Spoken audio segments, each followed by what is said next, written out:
Hello everyone.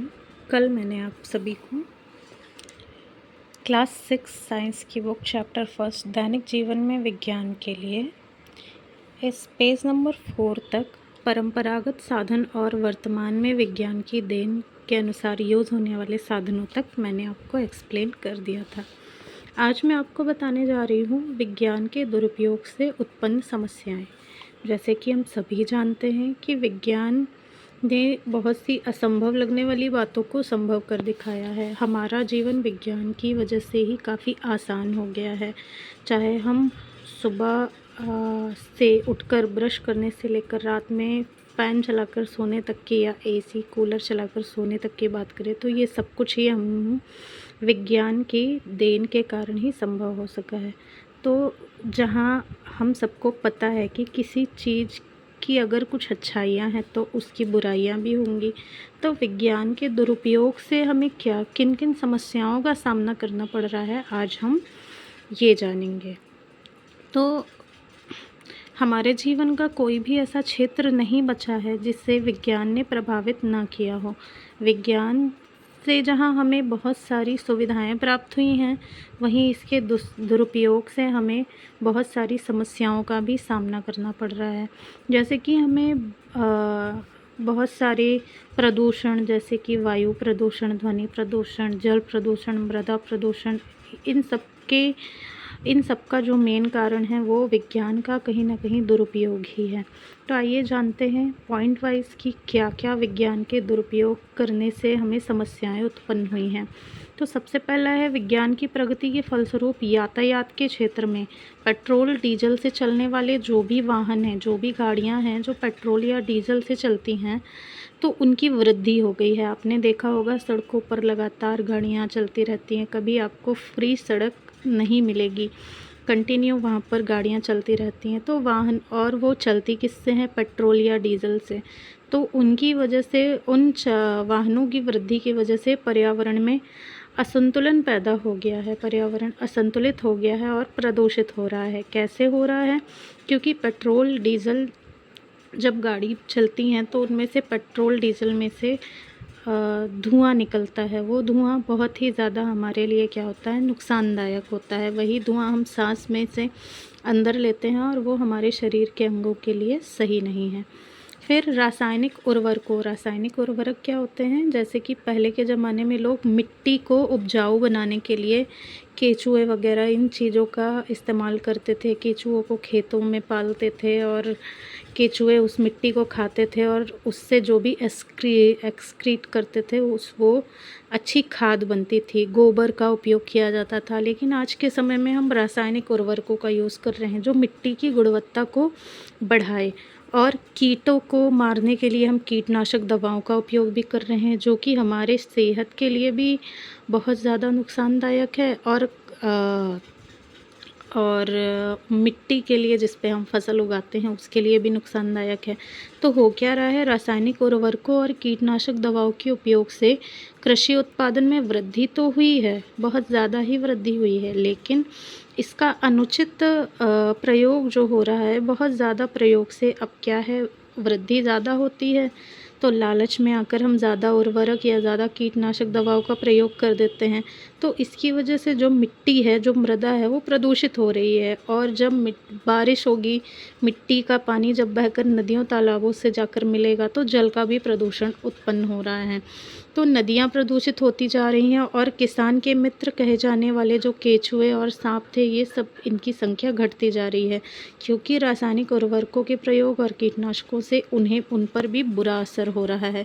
साथ ही साथ हम कीटनाशक और रासायनिक उर्वरकों युक्त जो भोजन खाते हैं, जो भी सब्जियां खाते हैं, जो भी हम भोजन में फसलें खाते हैं, वो भी हमारे लिए कहीं ना कहीं नुकसानदायक हैं।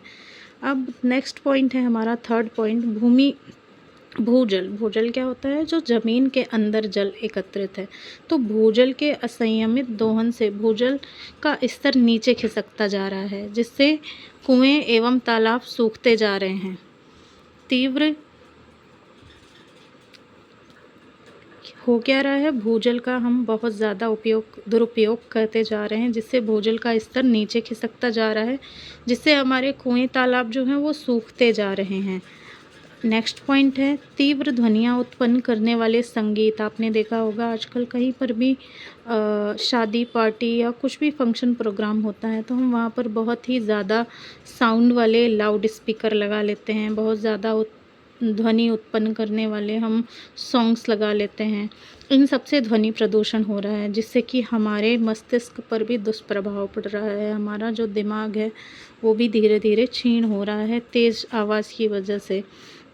मानव बस्तियों में आपने देखा होगा जहाँ पर लोग रहते हैं मानव बस्तियों में, वहाँ कूड़े कचरे अवशिष्ट जो भी पदार्थ होता है उनका निस्तारण की व्यवस्था नहीं है। यानी कि जो भी कूड़ा कचरा या अवशिष्ट पदार्थ निकलता है उसको सही से क्या है उसका निस्तारण करने की कोई भी व्यवस्था नहीं है, जिसकी वजह से हमारा जीवन जो है, मानव जीवन जो है संकटग्रस्त हो रहा है। क्योंकि कूड़े कचड़ों के बीच में ही हम रहते हैं, उनमें से सड़ने के बाद उनमें से गंदी बदबू आती है और वो सब हमारे स्वास्थ्य के लिए बहुत ज़्यादा हानिकारक है।